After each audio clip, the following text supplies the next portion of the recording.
साथियों नमस्कार, जय भीम। मैं धर्मेंद्र कुमार भास्कर और आज मैं खड़ा हूँ नोएडा के बीबी गिरी राष्ट्रीय श्रम संस्थान नोएडा सेक्टर 24 पर। हम लोगों में 18 तारीख को यहाँ पर आकर के एक विशेष ट्रेनिंग लिया जो भारत सरकार के द्वारा सामाजिक, आर्थिक, शैक्षणिक और स्वास्थ्य सेवाओं के बारे में बेहतर जानकारी दी जाती है। जानकारी इसलिए दी जाती है कि भारतीय समाज जो गरीब तबका है, जो मजदूर तबका जिसको बोलते हैं, जो श्रमिक तबका है, उनके उन्नति के लिए, उनके उत्थान के लिए हम लोग कैसे बेहतर प्रयास करें, कैसे उसको ऊपर उठाएं, उनका कैसे सामाजिक सुधार हो, कैसे उनके साथ जो आंतरिक भेदभाव हो रहा है। क्योंकि आप देखते हैं कि इस भारत में अगर स्वच्छता की बात करें तो सीधे सीधे अगर लेबर तबका ना हो, जो डिप्रेस क्लास के लोग ना हो, इस भारत की स्वच्छता नहीं की जा सकती। आप जान रहे हैं कि अमीर लोग इस देश की सड़क का निर्माण नहीं कर सकते, अमीर लोग इस देश की बिल्डिंगों का निर्माण नहीं कर सकते, न अमीर लोग इस देश के कंस्ट्रक्शन का निर्माण कर सकते, बल्कि मजदूर तबका, श्रमिक तबका इस देश का सृष्टि करता है, रचयिता है। इसलिए यहाँ राष्ट्रीय श्रम सेवा संस्थान के द्वारा एक विशेष ट्रेनिंग दी गई है और अभी आपको दिखाते हैं। यहाँ पर हम लोग ट्रेनिंग 2-3 दिन लिए हैं और बहुत बेहतर अनुभवी प्रोफेसरों के द्वारा ट्रेनिंग दी जाती है। और आपको ले चलता हूँ इधर, तो दिखाते हैं कितना इसको भारत सरकार ने खूबसूरत तरीके से निर्माण किया है। प्लस यहाँ पर जो भी स्टूडेंट आते हैं या श्रमिक या लीडर्स आते हैं, उनको रहने की, ठहरने की, खाने की, पीने की पूर्णतः सरकार व्यवस्था करती है। और इतना ट्रेनिंग देते हैं कि आप जिस क्षेत्र से है, जिस कस्बे से है, जहाँ से निवास कर रहे हैं, वहाँ पर जा कर के मज़दूरों के लिए, श्रमिकों के लिए आप बेहतर काम कर सकें, उनको समझा सकें, उनके साथ जो अन्याय अत्याचार हो रहा है, शोषण उत्पीड़न हो रहा है, उनके मुद्दों पर आप बात रख सकते हैं। और यहाँ तक कि अगर मज़दूर किसी भी स्टेट में हो, किसी भी प्रदेश में हो, किसी भी कल कारखानों में, कंपनियों में काम कर रहा हो, अगर वहाँ पर श्रमिकों के साथ शोषण हो रहा है या उनका पेमेंट नहीं हो पा रहा है, वेतन नहीं मिल पा रहा है, उन तमाम चीज़ों पर लगातार यहाँ पर ट्रेनिंग दी गई है।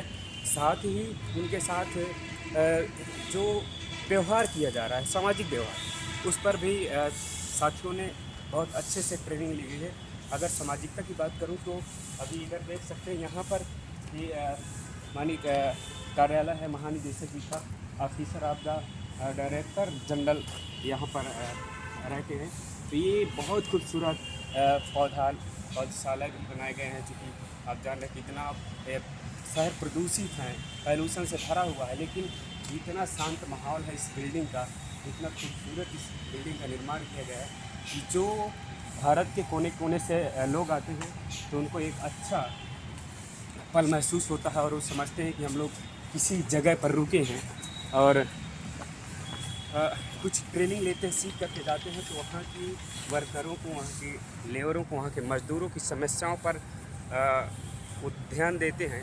साथ ही यहाँ तक की बात की गई कि एजुकेशन जिस प्रकार से लेबरों के बच्चों को नहीं मिल पाती है, लेबर जिस स्थान पर रहता है, जिस जगह पर बाहर जा कर के पलायन करता है और उनको एजुकेशन नहीं मिल पाती उस लेवल की, उस पर भी विस्तार पूर्वक चर्चा हुई है। जैसे अगर मैं बात करूं, ईंट भट्ठों में जाने वाले श्रमिक जो हैं, जो गाँव से राजस्थान और जगह जगह पर ईंट भट्ठों पर काम करते हैं, उनके बच्चे अशिक्षित रह जाते हैं, उनको किसी प्रकार का नॉलेज नहीं होता, ज्ञान नहीं होता, उनके बारे में हमारे साथियों ने भी तमाम तरीके से बात की है। जैसे कंपनियों में उनके सेफ्टी सुरक्षा नहीं मिल पाती है और वो तमाम बीमारियों से ग्रसित हो जाते हैं, अंततः उनकी मृत्यु हो जाती है।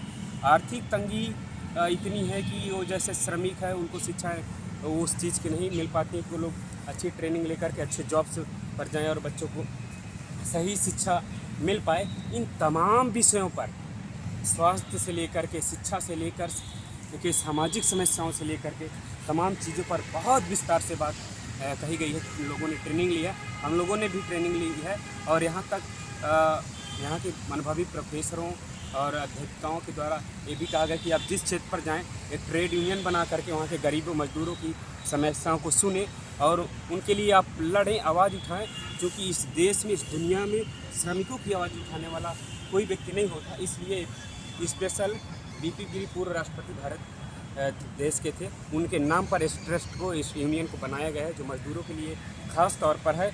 और यही सब बातें रखने के लिए मैं आपके बीच में बहुजन सफरनामा चैनल पर इस बात को लेकर के आया हूँ। अपनी बात को विराम देता हूँ। जय भीम, जय भारत, नमस्कार।